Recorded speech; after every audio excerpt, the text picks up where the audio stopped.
बांग्लादेश में जो हिंसा हो रही है उसका असर पश्चिम बंगाल के चुनाव में भी पड़ेगा, ये तो तय है। पश्चिम बंगाल में जहां एफआईआर से घुसपैठे परेशान हैं, तो वहीं बांग्लादेश से एक और हिंसा से जुड़ी हुई बुरी खबर आई है।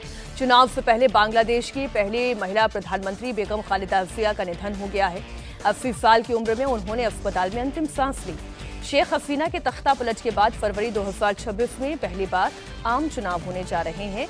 इसके लिए कल ही उन्होंने अपना नामांकन दाखिल किया, जबकि वो वेंटिलेटर पर थी। 17 साल के बाद उनके बेटे तारिक रहमान बांग्लादेश लौटे हैं।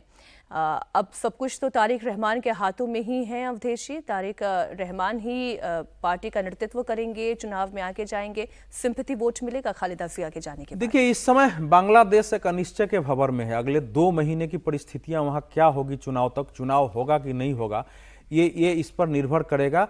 अभी क्योंकि बेगम खालिदा जिया का जो बैकग्राउंड रहा है वो जनरल जियाउर रहमान के साथ रहा है। जनरल जियाउर रहमान बांग्लादेश मुक्ति संग्राम के एक बड़े सेनानी भी थे जी। लेकिन वो बाद में मुजीबुर रहमान की जब 15 अगस्त 1975 को पूरे परिवार की एक प्रकार से वहाँ हत्या हुई और तख्ता पलट गया, उसके बाद उनको सेना प्रमुख बनाया गया था और फिर बाद में वहाँ के राष्ट्रपति बने और उनकी भी हत्या हो गई थी। अब बेगम खालिदा जिया तो सजा याफ्ता थी, उनको सजा थी, लेकिन स्वास्थ्य के कारणों से वो जेल से बाहर नजरबंद में रहती थी।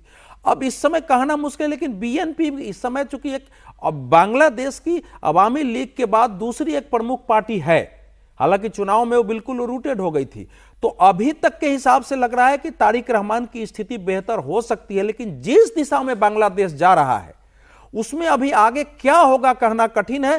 तारिक रहमान को उस प्रकार का क्या अनुभव है, वहां की 17 साल वो बांग्लादेश से बाहर रहे हैं जी। और वो उस प्रकार का चुनाव अभियान चला पाएंगे, कैसे कर पाएंगे, ये सब भविष्य के गर्त में है। लेकिन इस समय उनकी मृत्यु बांग्लादेश के अनिश्चितता को और बढ़ाने वाला है। उनकी मृत्यु बांग्लादेश के लिए अत्यंत ही जोखिम भरे समय में हुआ है। देखिए, बीएनपी वहां अकेली अवामी लीग की स्थिति तो बहुत तितर बितर वाली हो गई है। उसका तो शेख हसीना भारत में है और उनके नेता सब कुछ नजरबंद हैं, कुछ गायब हैं। बीएनपी ही एक बड़ा मुकम्मल राजनीतिक दल अभी है वहाँ पर। बाकी सब नई पार्टियां बन रही हैं, वो छात्रों ने बनाई है या जमात वाले भी लड़ रहे हैं चुनाव।